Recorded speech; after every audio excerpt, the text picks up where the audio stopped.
Hey everybody, hope you're doing well out there. Welcome back to another video. In this series we've been over things like why we don't want to go to the grocery store, why we don't want to buy plastic, why we want to be more intimate, using our conscious intent to create our destiny, being more close with others regardless of their beliefs, and our own beliefs, trying to transcend the false dichotomy, all of this type of thing. And so in this series, we're kind of documenting and illustrating how everything in this world has come to be so that we can do something about it. Kind of like when we have a thorn in our foot, we know something's bothering us, but it's not until we actually take it out of our foot that we know specifically what can be done or what should be done.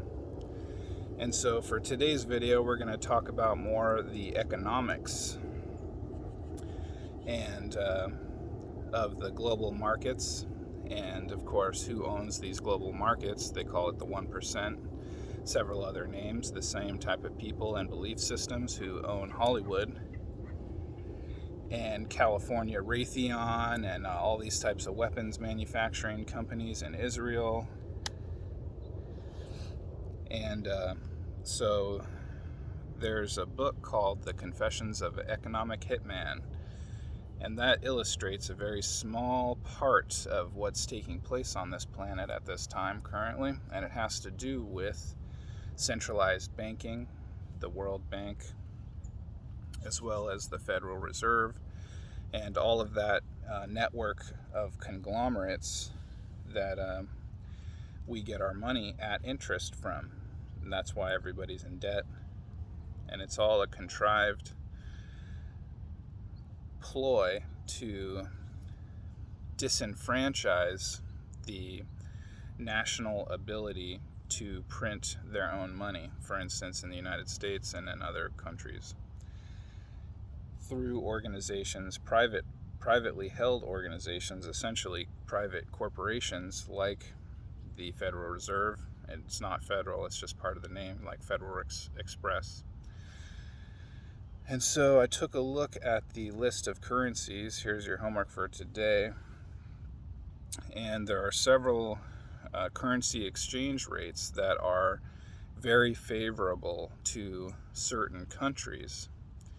And that tells us a lot about what's happening and the desires of these people who own Hollywood, who own the banking systems, the old banking systems in Switzerland and France and England, these types of places, and Canada, because certain currencies will notice the dollar exchange rate you get, it's like 1,000 times greater number of dollars than compared to a US dollar, like the Colombian currency, the Mexican peso, the South Korean dollar, I'm not sure what it's called.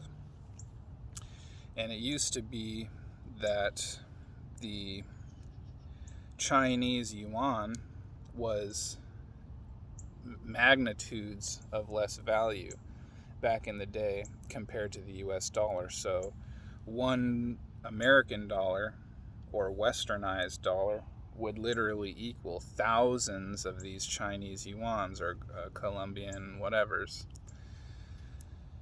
And the reason why they do that, and this is an operation that takes like between 100 to 200 years. So most people, because we have this tendency to concentrate on our own individual lives, we don't really perceive these longer time frame periods and plans taking place within those periods, and these larger agendas.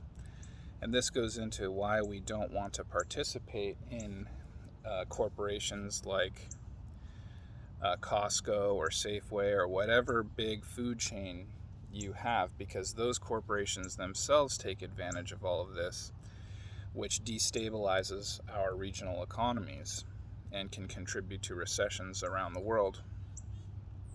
Because part of the main objective, say, of like NAFTA, for instance, is to take the, for instance, in Stockton used to be the the biggest asparagus producer, and we took that away and we gave that production, all that production money, to the Mexican government and people.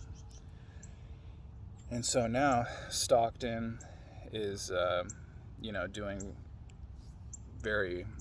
it's a tough economic situation in Stockton, partly because of what's happened in these international trade agreements. And these trade agreements, along with things like Costco, Safeway, Lucky, H-E-B, major food retailers, they take advantage of these economic disparities in the currency status.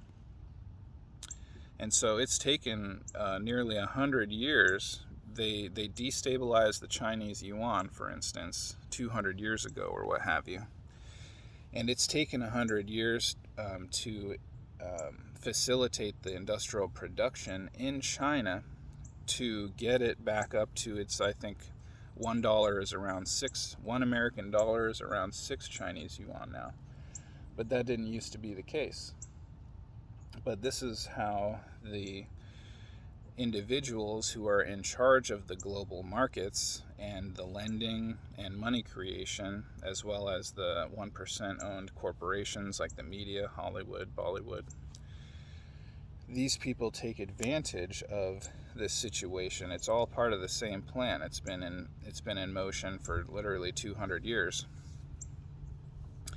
And so now they're starting to cash in on their 200-year investment. So first they destabilized China. They destroyed their regional economies. All of the village people are being sucked into the cities. And now they no longer have robust regional economies, similar to what's happened in the United States. And but because the industrialists took over, and they've been tainting the Chinese water table and destroying Chinese culture and forests through the guise of the CCP, which is itself an oversimplification. Now China is really pivoting towards this industrial revolution of its own. And of course, all of these foreigners are the ones who are making all this money. Like Elon Musk selling 4 million electric cars. He's not a Chinese person.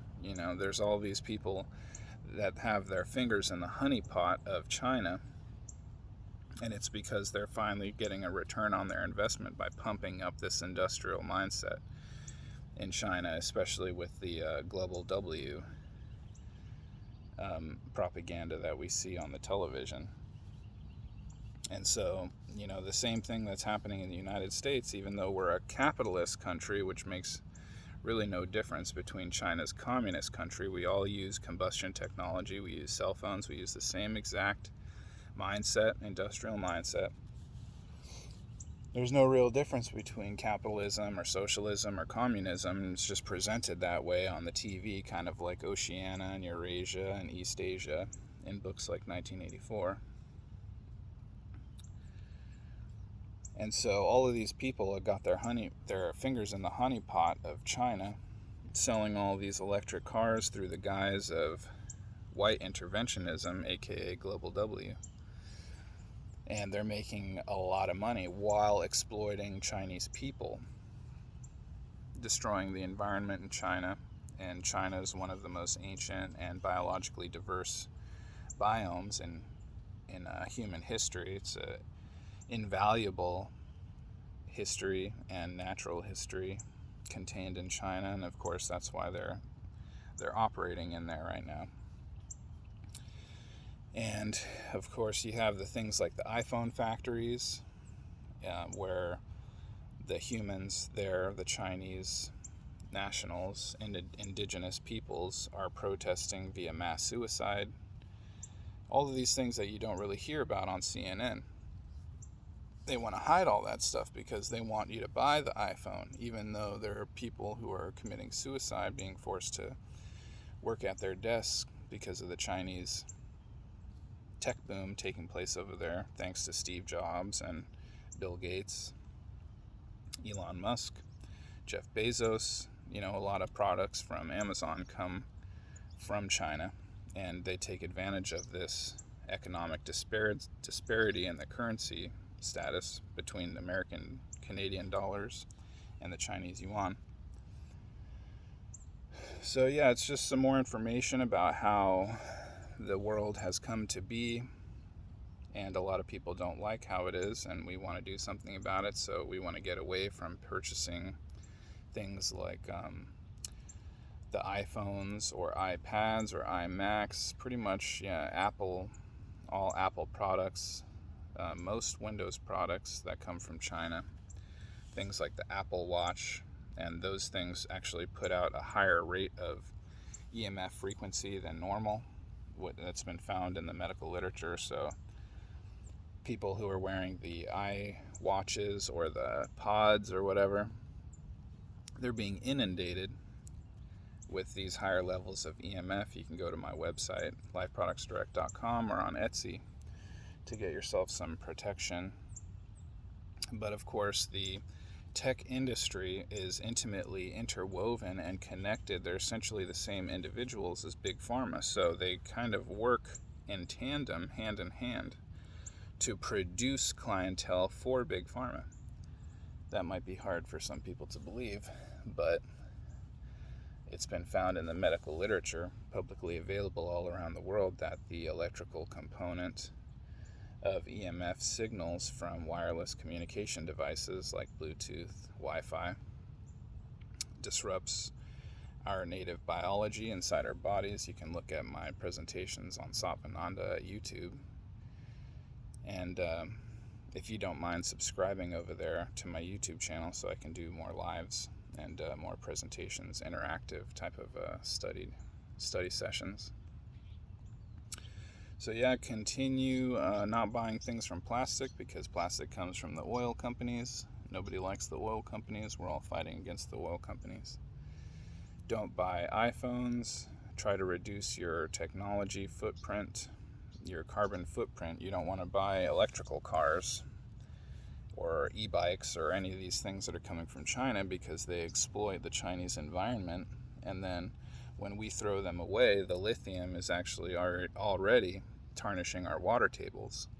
And so people are being exposed to high levels of lithium in the drinking water, which has this kind of mind-numbing effect, like they used to give lithium back in the day at the insane asylums. And a lot of the reason why these operations are working on our people, we haven't gone over this much yet in this series, but our diet is a really big part of all of this. And so when we're eating a mostly plant-based diet in this vegan, vegetarian, or 25% meat per meal, healthy, balanced meal, quote-unquote, mindset, our body has less of an ability to defend itself against toxins in the environment. And for instance, our brain is composed of 60% fat. It requires an extreme amount of energy in order to facilitate our decision-making processes and our overall immune response. So a all natural, high-fat diet of beyond organic food items from reputable farmers markets. Stop going to the grocery store if you can. Stop going to places like Target and Walmart and Amazon. Try to frequent local crafters, or even learn how to build your own stuff. That's what I do, because I don't want to contribute to all of this deleterious environmental effects and stuff like that.